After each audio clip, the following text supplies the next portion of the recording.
안녕하세요. 비건 키친의 도셰프입니다. 지난 한 주도 잘 보내셨나요? 저는 지난 주말에 겨울옷을 하나 장만했어요. 이번에 산 옷도 역시 비건이랍니다. 여러분들은 비건 패션에 대해서 얼마나 알고 계신가요? 반응해주었던 저번화에 힘입어 이번에도 댓글창과 함께 11번째 클래스를 진행해 보도록 할게요. 비건 키친의 11번째 원데이 클래스 지금 시작합니다.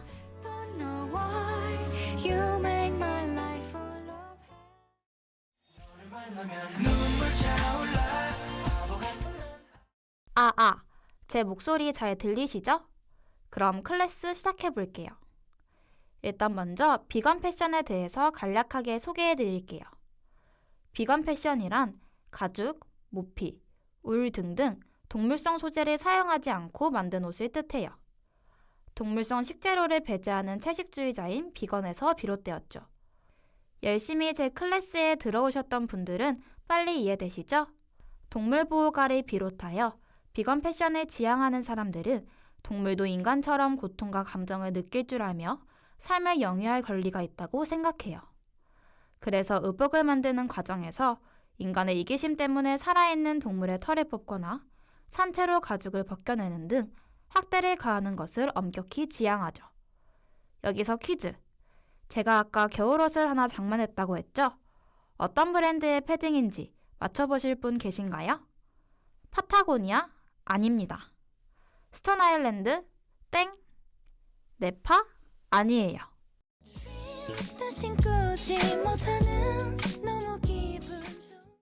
정답은 세이브 더덕입니다. 들어보신 분도 몇몇 보이네요. 윤리적인 패딩 브랜드를 이야기할 때 자주 언급되는 브랜드죠. 세이브 더덕은 이탈리아의 친환경 패딩 브랜드입니다. 국내에서는 신세계 인터내셔널이 수입과 판매를 하고 있습니다. 세이브 더덕은 오리를 살린다는 브랜드명에 걸맞게 100% 애니멀 프리를 모토로 지속 가능한 제품들을 선보여 오고 있습니다. 세이브 더덕은 오리털이나 거위털 대신 브랜드의 자체 기술력으로 개발한 신소재 플룸테크를 주요 충전재로 사용한다고 해요. 플룸테크에 대해서 궁금해하실 것 같아서 알려드리겠습니다. 플룸테크는 폴리에스테르 가공 소재로 다운과 같은 보온성과 부드러움, 가벼움을 그대로 재현했으며 건조 속도가 빠르고 집에서 손쉽게 물 세탁이 가능한 것이 장점이래요. 최근 환경과 윤리적 소비를 지향하는 가치 소비 트렌드가 음식, 화장품을 넘어 패션 영역까지 확대되고 있잖아요. 세이브 더덕의 비건 컨셉과 맞아떨어지며 좋은 반응을 얻고 있어요. 세이브 더덕의 제품 중에서도 이번 시즌에는 기장이 짧고 광택이 있는 푸퍼 스타일의 숏 패딩이 특히 인기라고 하더라고요. 그래서 저도 이 제품으로 샀어요. 관심 있는 분들은 세이브 더덕 공식 사이트를 방문해보세요.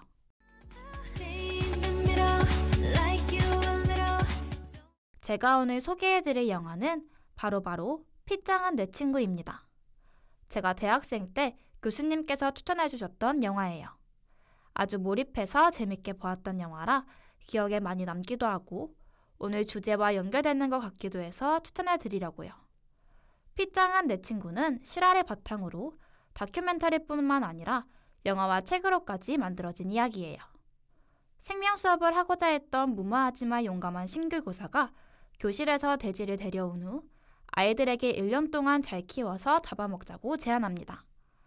생명의 가치와 소중함을 직접 체험하게 만들어주겠다는 생각으로 시작된 이 수업의 결말은 어떻게 될까요? 아이들의 의견은 분분했습니다. 돼지를 후배들에게 물려줘 계속 기를 것인가? 식육점으로 보낼 것인가? 잡아먹을 것인가 등 다양한 의견을 두고 열띤 토론을 펼치게 돼요. 아이들과 교사가 고민 끝에 돼지를 사육센터로 보내기로 결정했을 때 저도 모르게 그만 눈물이 찔끔 나고 말았어요. 돼지는 그저 가축이고 식재료일 뿐이지만 우리의 생명을 유지해주는 고마운 존재잖아요. 댓글 하나 올라왔네요. 현직 교사입니다. 아이들과 함께 생명 수업을 간접적으로 해보고 싶어지네요. 토론 소재로 써야겠어요. 라고 댓글 달아주셨네요. 정말 좋은 생각인 것 같네요. 여러분들도 이 영화를 보시고 다음과 같은 3가지는 꼭 하셨으면 좋겠어요. 첫째, 육식에 대한 내 생각 정리하기.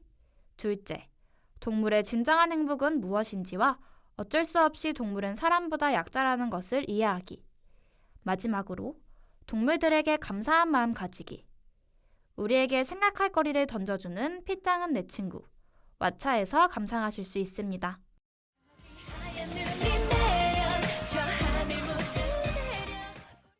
저번 주 소개해드렸던 비건 김치, 다들 만들어 보셨나요? 오늘은 앞서 이야기한 것처럼 이 채식 김치를 활용한 요리를 만들어 보겠습니다. 레시피를 알려드리기 전에 우선 배추에 대해 조금 알아보도록 할게요. 김장배추의 수확 시기를 아시는 분 계실까요? 네, 많은 댓글들이 달리고 있네요. 11월 달이 가장 눈에 많이 보이는 것 같아요. 많은 분들이 언급하신 그대로 김장배추는 11월에 가장 많이 수확되는 것이 맞습니다. 김장배추를 수확하는 가장 좋은 시기는 보통 9월 말부터 11월 중순이에요. 이 기간에 수확한 배추는 보다 신선하고 품질이 좋으며 김장을 위한 숙성에 적합하거든요. 일반적으로 밤에 서리가 내리기 시작하는 시기에는 배추의 단맛과 신맛이 강해지므로 그때가 수확하기에 적절한 시기입니다. 이러한 배추의 수확 시기는 지역별로의 차이는 조금씩 존재합니다. 수도권의 경우 11월 초에서 11월 중순에 수확이 가장 활발하게 이루어지며 중부지방인 충청남도, 충청북도, 강원도의 경우 10월 하순부터 수확을 시작해요. 남부지방인 전라남도와 전라북도, 경상남도, 경상북도의 경우 10월 중순에서 11월 초까지 수확을 한답니다. 우리나라의 최남단에 위치한 제주도는 10월 초순에서 10월 말에 배추 수확을 해요. 배추를 수확할 때에는 배추의 잎사귀가 단단하고 굵은 상태의 잘 자란 배추를 선택하여 수확하는 것이 좋아요. 맛있는 배추를 선택하는 꿀팁도 알려드릴게요. 첫 번째로는 겉잎이 너무 두껍지 않은 것이어야 해요. 속이 꽉 찬 배추일수록 수분 함량이 높고 식감이 아삭하기 때문인데요. 두 번째로는 잎끝이 마르거나 누렇게 뜬 부분이 없어야 해요. 또한 뿌리 쪽 줄기가 단단하고 곱게 뻗은 것이 좋아요. 그리고 한 손으로 들었을 때 묵직한 느낌이 드는 것이 좋은 배추랍니다.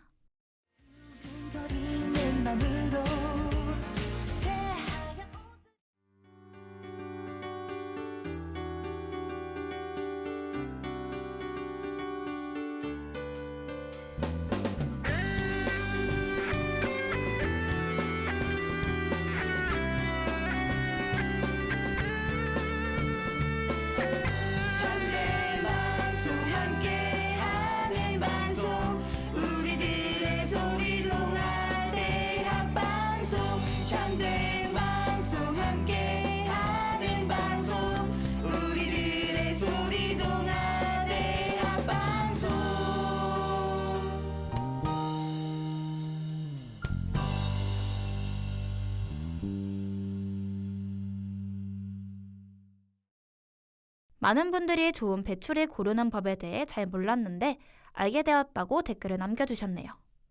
그렇다면 이어서 가을 배추의 효능에 대해서도 알려드릴게요.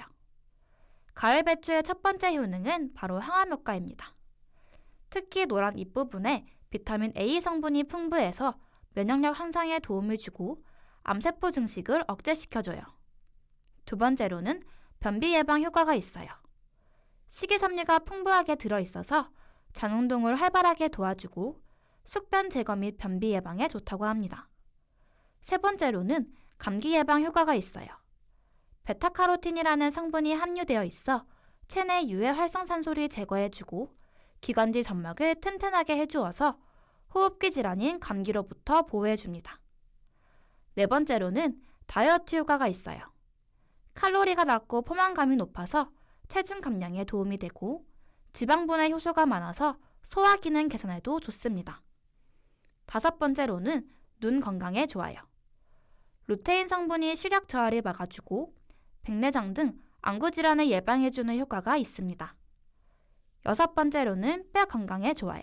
칼슘 성분이 다량 함유되어 있고 성장기 어린이들의 골격 형성에 도움을 줍니다. 마지막으로는 피부 미용에 효과가 있어요. 항산화 작용을 하는 플라보노이드 성분이 노화 방지에 도움을 주고 폴리페놀 성분이 세포 손상을 막아주어 탄력 있는 피부를 유지하는 데 도움을 줍니다. 어떤가요? 배추의 효능? 속이 꽉 찬 배추만큼 알차죠? 이렇게 알찬 배추를 이용해 만든 비건 김치가 어떤 요리로 다시금 우리를 감동시킬 수 있을지 많은 분들이 오늘의 요리 궁금해 하시는 것 같아요. 비건 원데이 클래스를 열심히 들으셨다면 단번에 맞출 수 있는 퀴즈 하나 낼게요. 저희 첫 번째 클래스에서 사용했던 식재료 다들 기억하시나요? 네, 아주 반응이 뜨겁습니다. 깜찍한 토마토 이모지 댓글이 눈에 확 들어오네요. 네, 맞습니다. 오늘은 비건 토마토 김치찌개 레시피를 소개해 드릴게요. 한국인들의 소울푸드인 김치찌개의 새로운 변신 기대해 주세요. 재료 소개 먼저 하겠습니다. 양파 2개와 두부 1모, 올리브유와 참기름, 그리고 간을 맞추기 위해 다진 마늘과 소금 약간을 준비해 주세요. 토마토 8개와 김치 1포기도 준비해 주세요. 재료 손질을 해볼게요. 양파는 얇게 슬라이스 해주세요. 두부는 먹기 좋은 크기로 썰어 준비했습니다. 김치는 양념을 적당히 덜어낸 후 적절한 크기로 잘라주세요. 이후 참기름을 적당량 돌려줄게요.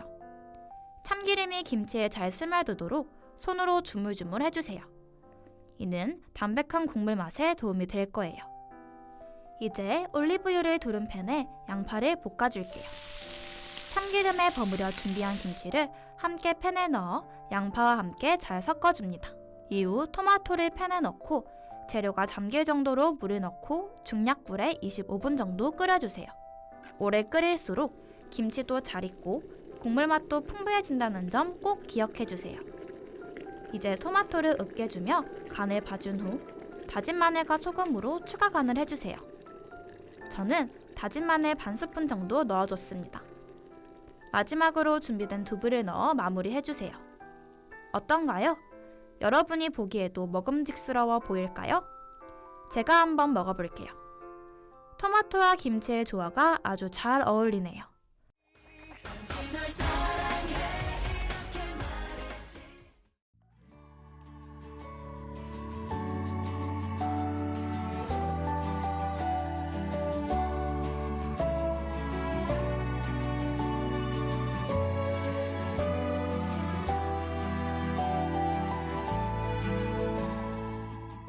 김치찌개에 웬 토마토? 라는 생각을 하실 수도 있지만 토마토가 기름과 함께 조리했을 때 영양소의 흡수율이 높아지기도 하고 감칠맛을 내는 글루탐산의 함량이 높아 요리에 풍미를 더해요. 고기 대신 토마토를 넣은 비건 김치찌개를 먹으면 저는 왠지 개운하고 보양이 되는 기분이라 요즘과 같은 쌀쌀한 날씨에 꼭 챙겨 먹곤 한답니다. 김치 양념은 깨끗이 걷어내고 토마토를 듬뿍 넣어 끓이면 아이들이나 입맛이 없는 환자분들에게도 좋은 요리예요. 여러분도 꼭 한번 시도해보세요. 오늘의 원데이 클래스 다시 듣고 싶으시다면 유튜브와 다음미디어 센터 홈페이지를 방문해주세요. 지금까지 제작과 송출의 이은재 PD 수고 많으셨고요. 저는 비건 키친의 도셰프였습니다. 안녕.